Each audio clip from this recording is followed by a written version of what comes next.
여당의 젊은 대표가 대통령과의 권력 싸움에서 밀려나는 모습을 우리는 며칠 전에 봤습니다. 밀려난 그가 1시간 가까이 쏟아낸 말은 지난 대선 때 자기는 마치 종육점 입구에 양의 머리를 걸어놓고 속에서는 개고기를 가장 열심히 판 것처럼 대통령의 당선을 위해서 열심히 뛰었다라는 내용이 있습니다. 저는 그 젊은 대표를 두둔하거나 옹호할 생각은 전혀 없습니다. 다만 약자로서 당하고 쫓겨나는 듯한 태도로 동정을 구하는 그의 자세를 보면서 이렇게 묻고 싶습니다. 젊은 정치인으로서, 여당의 대표로서 과연 다른 약자의 편에서 그들과 함께 해본 적이 한 번이라도 있었느냐, 그렇게 말입니다. 자기가 당하는 억울함에 분노하고 눈물을 쏟아냈지만 자기보다 더 억울하거나 더 약한 사람을 챙겨본 적이 없는 금수저 정치인입니다. 저는 이런 일을 보면서 다 같이 악한 사람들의 권력 싸움이라는 생각 외에 다른 생각은 들지 않았습니다. 쫓아내는 사람은 쫓겨나가는 자가 악인입니다. 반대로 쫓겨나가는 자는 쫓아내는 자가 악인입니다. 그리고 서로가 자기는 선한 사람이라고 생각을 합니다. 오늘 성경 본문에서는 악인의 행동에 대하여 설명합니다. 사람은 자기 편에 서 있는 사람은 선하다고 생각합니다. 우리 편이어야 선한 것입니다. 그리고 반대편에 서 있는 사람은 악한 사람입니다. 그래서 사람이 정하는 선악의 기준은 잘못된 것입니다. 선인과 악인을 판단할 수 있는 분은 오직 하나님이십니다. 하나님이 선하다고 하시면 그 사람은 선한 사람이고, 하나님이 악하다고 하시면 그 사람은 악한 사람입니다. 창세기 3장 22절 말씀을 봅니다. 주 하나님이 말씀하셨다. 보아라, 이 사람이 우리 가운데 하나처럼 선과 악을 알게 되었다. 이제 그가 손을 내밀어서 생명나무의 열매까지 따서 먹고 끝없이 살게 하여서는 안 된다. 이 말씀에서 주목할 말씀은 보아라, 이 사람이 우리 가운데 하나처럼 선과 악을 알게 되었다라는 말씀입니다. 이 말씀은 이 사건 이전에는 사람이 선과 악을 알지 못하였다는 뜻입니다. 그리고 하나님만 선과 악을 알고 계셨다는 것입니다. 선과 악은 하나님의 영역입니다. 에덴은 그저 하나님 보시기에 좋기만 했습니다. 아주 어린 아이가 재롱을 부립니다. 그 재롱 부리는 어린 아이를 보는 부모와 할머니와 할아버지는 그저 귀엽고 이쁘기만 합니다. 그런데 그 아이가 재롱을 부리는 것이 착해서 그렇습니까? 선해서 그렇습니까? 그렇지 않습니다. 아이의 재롱이 선하기 때문에 그것을 보는 가족들이 즐거워하는 것이 아닙니다. 그 아이는 선도 악도 없습니다. 그저 부모를 즐겁게 하는 행동을 하고 있을 뿐입니다. 그런데 그런 아이가 점점 자라면서 선과 악을 알게 되는 것이지요. 하나님만이 알고 판단하실 선과 악을 사람들이 알게 되었습니다. 아이가 자라고 어른이 되면서 선과 악을 알게 되듯 사람이 하나님처럼 되어서 선과 악을 알고 싶어 하는 것입니다. 그것으로 인한 결과는 매우 나쁜 것입니다. 자신의 모든 행위는 선한 것이어야 하고 자기와 다른 편의 사람은 악하다고 믿기 때문에 그렇습니다. 나의 선이 상대에게는 악이 되고 상대의 선이 나에게는 악으로 판단됩니다. 그래서 이 세상에는 온갖 악행이 일어나고 있는 것입니다. 세상에는 온갖 악행이 일어나고 있는데 하나님은 보이지 않습니다. 1절 말씀입니다. 주님, 어찌하여 주님께서는 그래도 멀리 계십니까? 어찌하여 우리가 고난을 받을 때에 숨어 계십니까? 하나님이 보이지 않는 세상을 우리는 정의롭지 못한 세상이라고 합니다. 하나님이 보고 계신다면 그렇게 악행을 일삼는 사람들을 그냥 두어서는 안 된다고 생각하기 때문에 그렇습니다. 오늘 시편 기자도 그렇게 한탄합니다. 아마도 다윗이 지은 시라고 한다면 후편과 쌍을 이루는 시입니다. 다윗의 고난은 사울로부터 당하는 핍박입니다. 아무리 생각해도 다윗은 사울로부터 핍박을 당해야 할 이유가 없습니다. 사울이 당해내지 못한 블레셋의 거대한 용사 골리앗을 물리친 공로만으로도 사울은 다윗을 사랑하고 인정해야 합니다. 그런데 백성들이 다윗을 더 칭찬한다는 이유로 사울은 다윗을 죽이겠다고 쫓아다니며 온갖 방법으로 다윗의 생명을 위협하고 있습니다. 오늘 본문에서 악인이라고 하는 사람들의 행동을 살펴보고자 합니다. 2절 말씀 보면 악인은 스스로 의수되며 약한 자를 괴롭힌다고 합니다. 악인이 의수되며 약한 자를 괴롭힙니다. 악인은 스스로 터놓은 올가미에 스스로 걸려들게 해 주십시오. 악인은 늘 약자를 괴롭힙니다. 자기보다 강한 자에게는 비굴한 태도를 보입니다. 며칠 전에 우연히 인터넷을 서핑하다가 우연히 지난 2019년도에 나온 어느 뉴스 사진을 보게 되었습니다. 그 내용은 그런 것입니다. 우선 기업인들의 모임으로 생각되는 모임이 있었는데 국무총리가 함께하는 자리였습니다. 좀 늦게 이 모임의 회장이 나타납니다. 회장은 늦게 나타나고 그러자 먼저 와서 기다리고 있던 대한민국의 국무총리가 그 회장을 향해서 바닥에 엎드려 큰 절을 하고 그 회장님은 빳빳이 서서 국무총리의 큰 절을 받습니다. 당시에 국무총리가 누구였는지 생각해 보면 제가 굳이 이름을 말하지 않아도 그가 누군지 알 수 있을 것입니다. 1인 지상 만인 치하라는 일개 국가의 국무총리가 그렇게 엎드려야 하는 그 사람은 과연 어떤 힘을 가졌을까요? 정부가 하는 일을 보십시오. 정부가 섬겨야 할 대상은 국민입니다. 그러나 그렇게 하지 않습니다. 재난으로 국민이 죽고 집이 무너져 이재민이 되고 당장 먹을 물도 없는 곳에서 자기들 홍보하는 사진 찍기에 정신이 없습니다. 어떤 국회의원이 사진 잘 나오게 비 좀 도왔으면 좋겠다. 그 욕을 얻어먹고 그들이 바로 찾아간 곳은 그 인근에 있는 어느 식당이었습니다. 그 식당에 모여서 건배를 외치면서 즐겁게 술을 퍼 마시는 모습을 보고 거기 식당에 있던 그 시민이 참다 못해서 한마디 했더니 저 사람은 분명히 민주당을 지지하는 사람이다. 그렇게 해명을 하고 있습니다. 누가 비난했는가가 중요한 것이 아니고 왜 비난받을 것을 했느냐가 중요한 것 아니겠습니까? 대통령과 정부의 고위 공직자들이 국민이 물어보는 그 질문에 늘 거짓말로 일관합니다. 권력을 가졌다고 지난 정부의 힘없는 공직자들을 몰아내려는 온갖 수작을 다 부립니다. 검찰총장 임명한 그날부터 지금 얼마나 많은 압수수색이 벌어지고 있습니까? 국민을 위해서 한없이 의수됩니다. 그리고 괴롭히고 올감이 만드는 일에 여념이 없습니다. 그럼 정부만 그렇습니까? 정치 권력만 그렇습니까? 교회에서는 안 그렇습니까?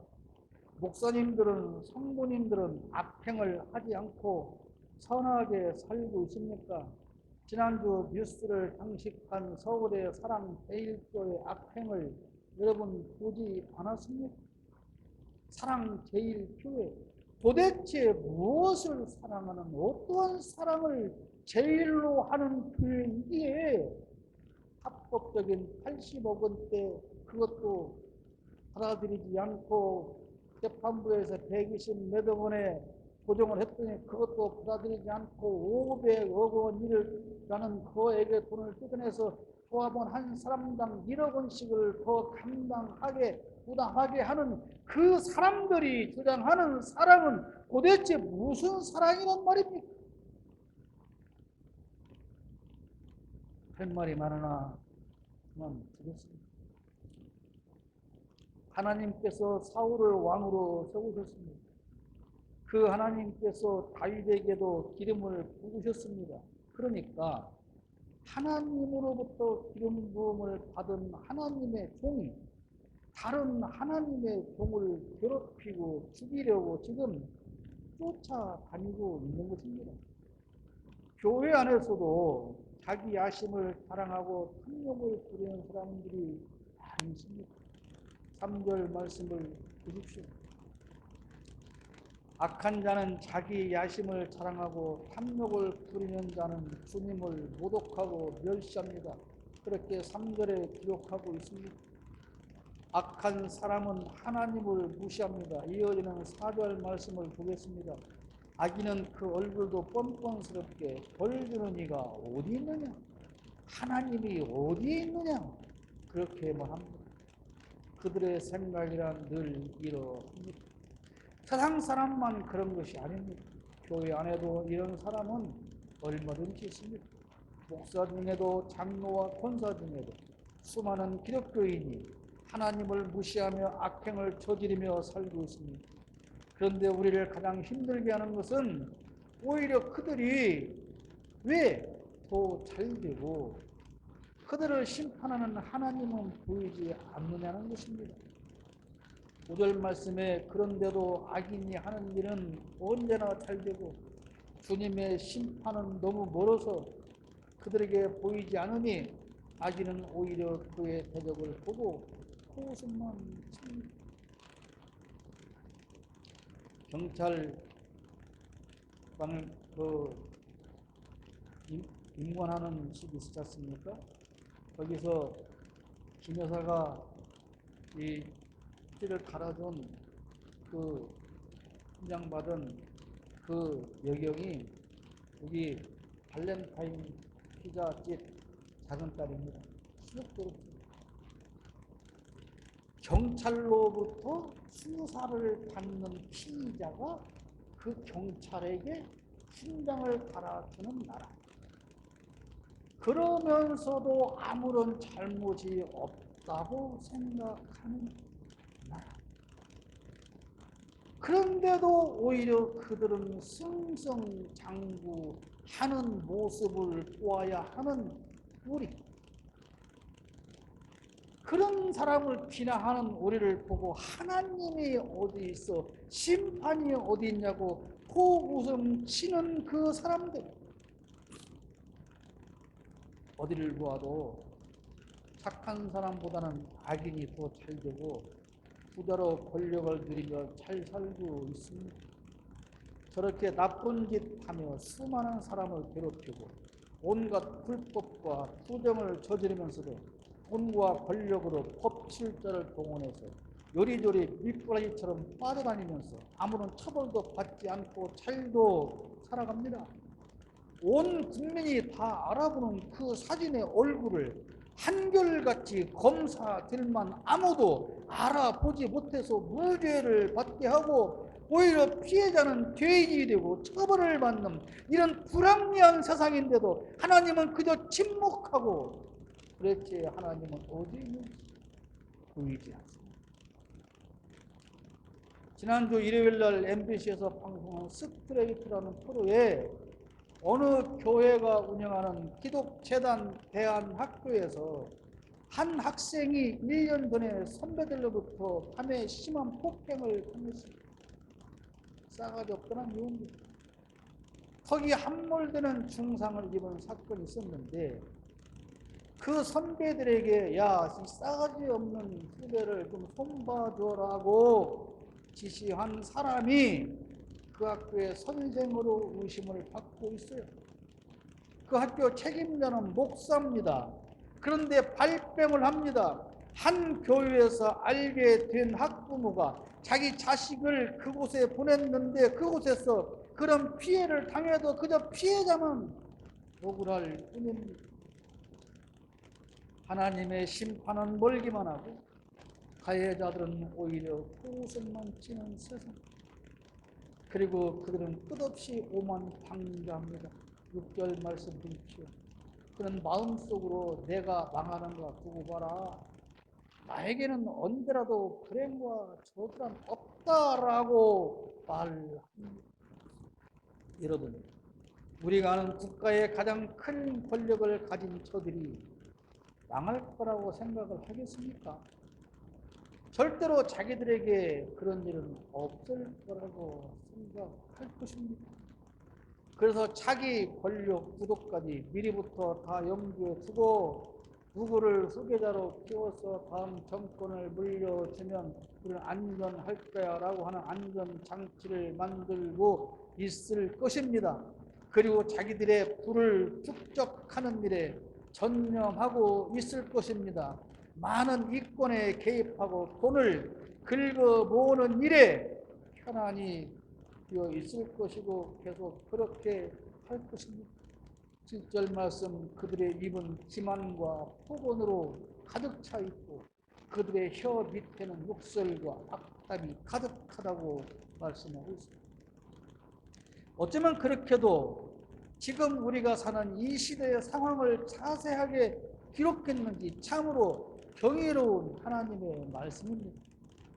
그러나 하나님은 언제까지나 저 악인들을 절대로 그냥 두고 보시지 않습니다. 저들이 언제까지나 득세하고 약한 사람을 괴롭히도록 두고 보지 않으십니다.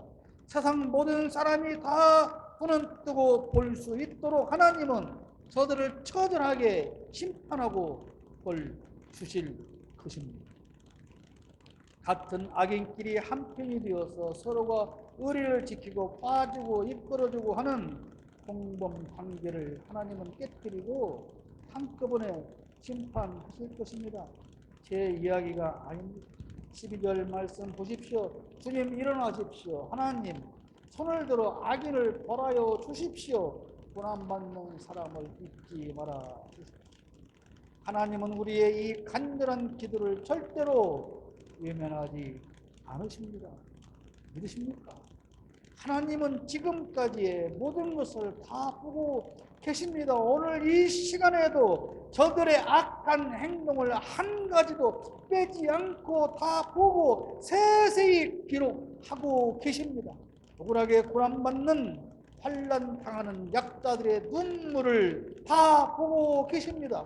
억울하게 누명 쓰고 모함과 음해로 인해 피해 당하는 억울한 저 모든 사람들을 그래서 반드시 회복시켜 주실 것입니다. 14절 말씀에 주님께서는 학대하는 자의 포악함과 학대받는 자의 억울함을 살피시고 손수 갚아 주려 하시니 가련한 사람이 주님께 의지합니다. 주님께서는 일찍부터 고아를 도우시는 분이셨습니다. 여러분, 하나님은 공의로운 분이십니다. 다만 오래 참고 계실 뿐입니다. 저들이 악행을 그치고 회개하기를 원하셔서 기다리고 또 기다리지만 언제까지나 저들의 악행을 두고 보지는 않으십니다. 왜냐하면 그 기간이 길어지면 선한 하나님의 자녀들이 당하는 고통의 시간이 길어지기 때문에 그렇습니다. 우리는 저들의 악행과 대항해서 직접 싸울 힘이 없습니다. 그렇기에 하나님께서 우리의 억울함을 손수 갚아 주실 것입니다.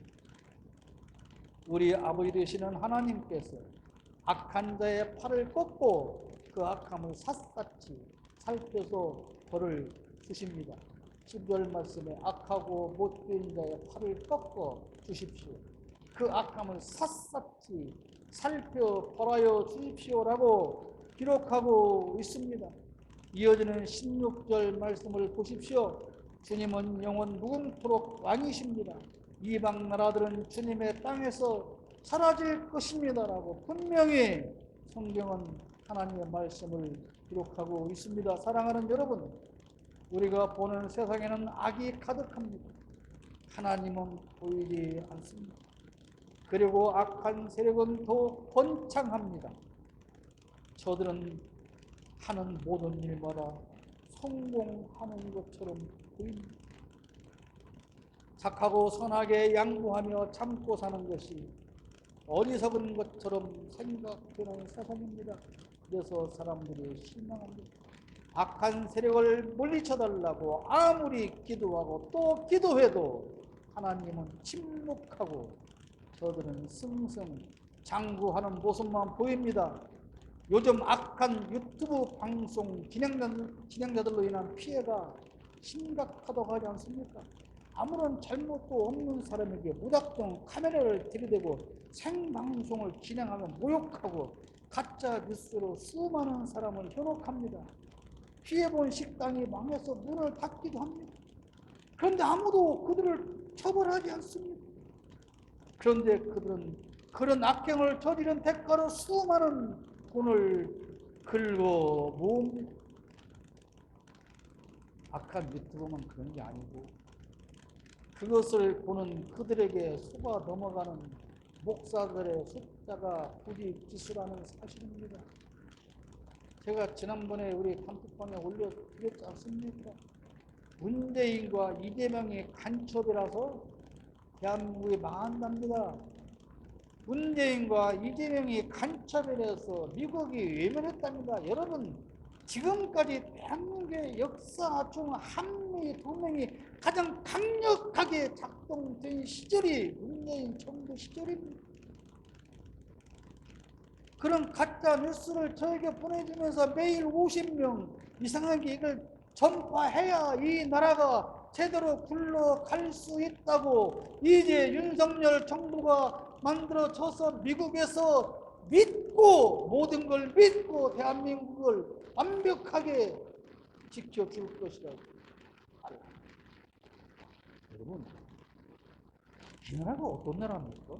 그들의 간첩인데 왜 잡아가두지 않습니까? 아니, 북한에서 살인 저지르고 넘어온 그들을 보냈다고 그렇게 다 수사해가고 뒤지고 하는 정부가 왜 간첩을 그냥 놔둡니까? 왜 안 잡아가둡니까? 아니, 친일하는 사람은 잡아가둘 법이 없어요. 그런데 간첩은 잡아가둘 법이 수없이 많은데 왜 잡아가두지 않습니까? 왜 그리고 처벌하지 않습니까?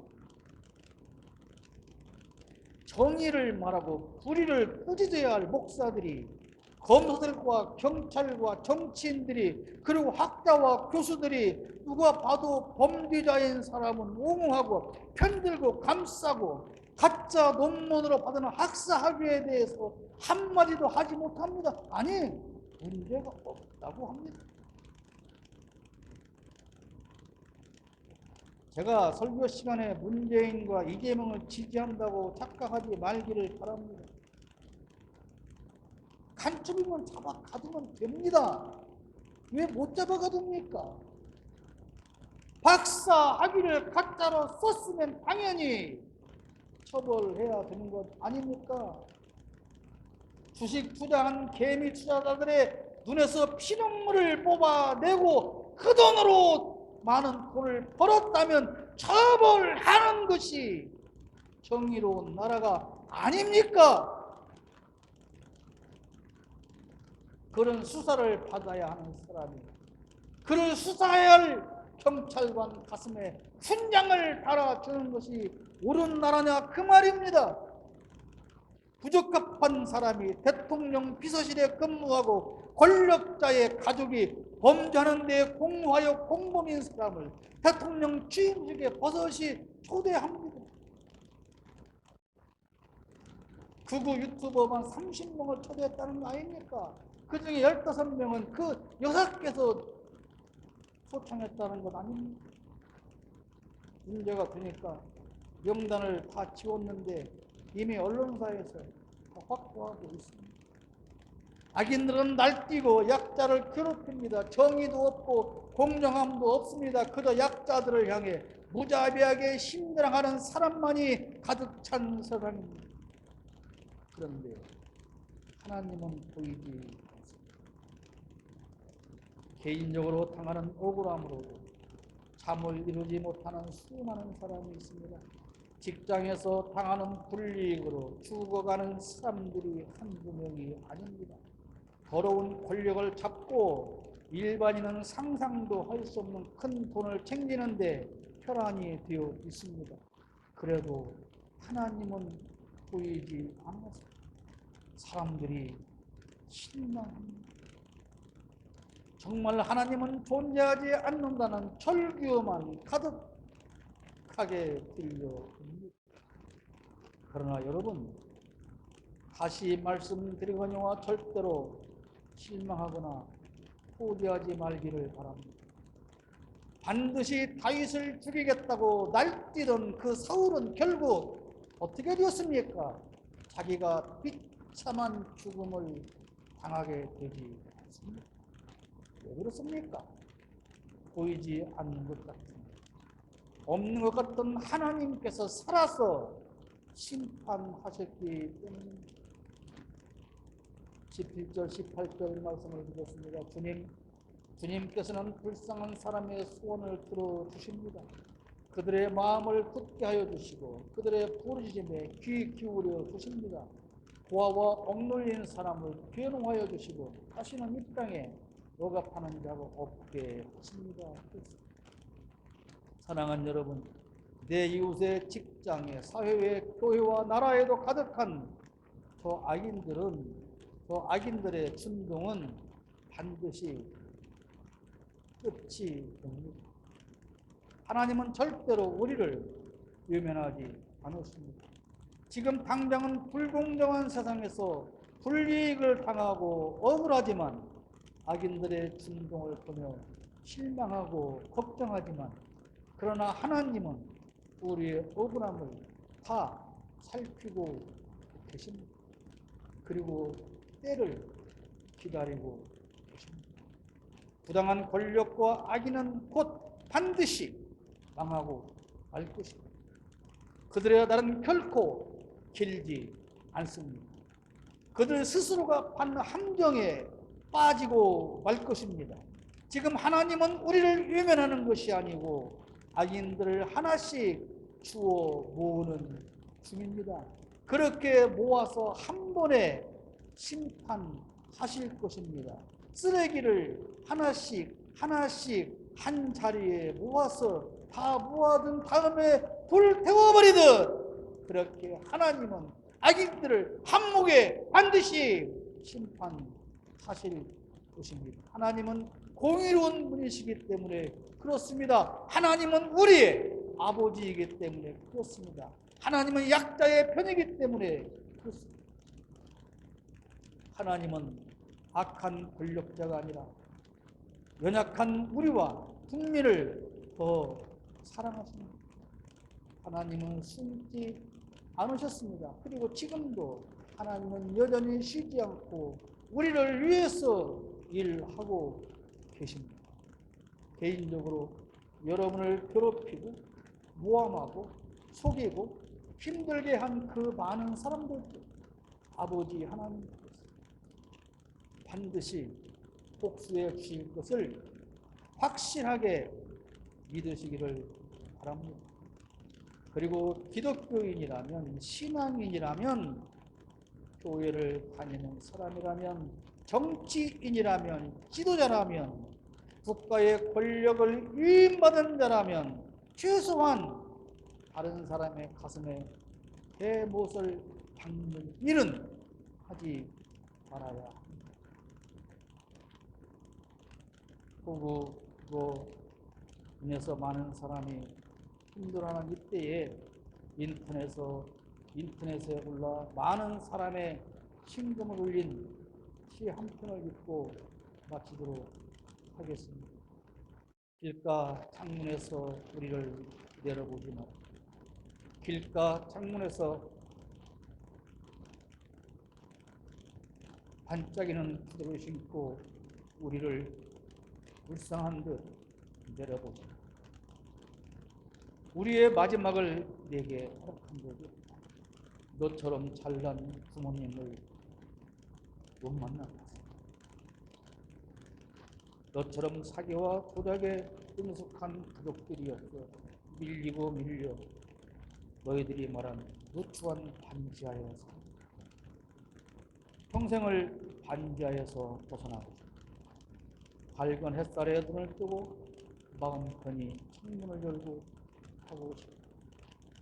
내 아이만큼은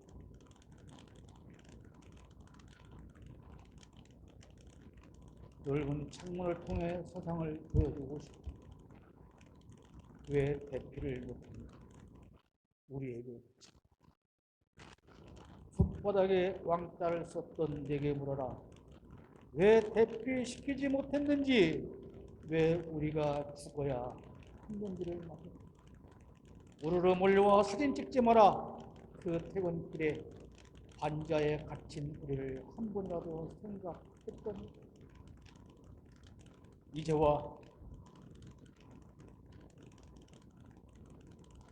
반지하 창문을 열어보는 너의 위성과 천박한 이렇게 우린 결국 탈이 찬 몸으로 평생 벗어나고 싶었던 반지하를 벗어나 우리의 죽음이 주는 무게를 너는 어찌 벗어날까? 길가 창문에서 우리의 죽음을 열어보십니다.